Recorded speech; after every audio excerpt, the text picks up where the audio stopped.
Yan, itong maganda pag may garden tayo. Marami kang ulam. Pero minsan nakakasawa din, 'di ba, pag pabalik-balik ganito. Pero maganda na lang 'yun, nakakalas tayo sa natin, din na tayo magbili ng gulay, ganun. Kay ito pa bang bilhin natin, talong, mga kamote tops, ampalaya. O, diba?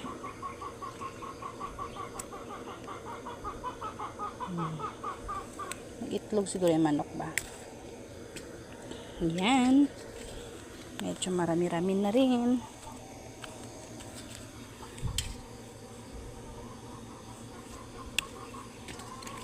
Yun, ako na lang yung medyo malalaki.